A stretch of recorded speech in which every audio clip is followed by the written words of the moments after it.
Georg Hegel was a German philosopher who came up with a basic system for achieving the goals of the Illuminati called the Hegelian dialectic.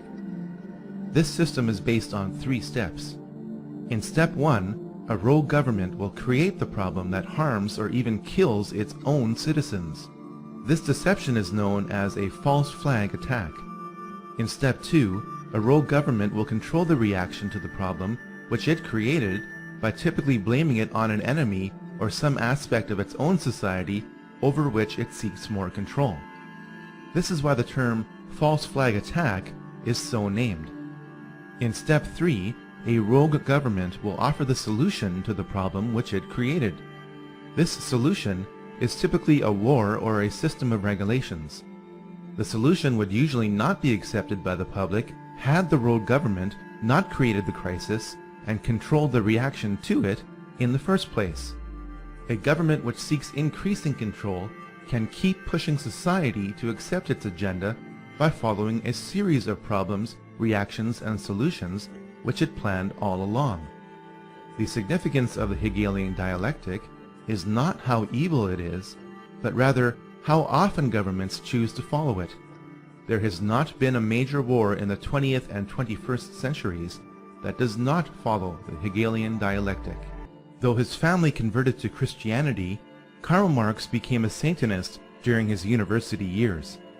In a poem entitled Pale Maiden, Marx wrote, "Thus heaven I forfeited, I know it full well. My soul, once true to God, is chosen for hell."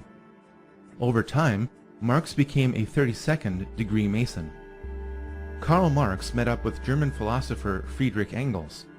Engels joined a revolutionary group 10 years earlier founded by Giuseppe Mazzini. It was Engels who would feed Karl Marx physically and intellectually for life. Marx published the Communist Manifesto in 1848 based on a draft from Engels. The manifesto was commissioned by the Communist League in London, whose history can be traced back to the Jacobin Club and the Illuminati. The foundations of communism are identical to the goals of the Illuminati. Karl Marx was always looking for money. He found it when Nathan Rothschild gave Marx several £1,000s to finance the cause of socialism through the Hegelian dialectic. Marx wrote Das Kapital in 1867, which became known as the Bible of the working class. While his Bible called for the working class to rise up and overthrow the financial bourgeoisie, Marx evidently did not practice what he preached. In an 1864 letter to his uncle, Marx announced that he made £400 on the stock exchange. Nikolai Lenin picked up where Karl Marx left off. Lenin admired Mikhail Bakunin, who wrote, "The evil one is the satanic revolt against divine authority. Satan, the eternal rebel, the first free thinker, and the emancipator of worlds." While attending university, Lenin became a Mason.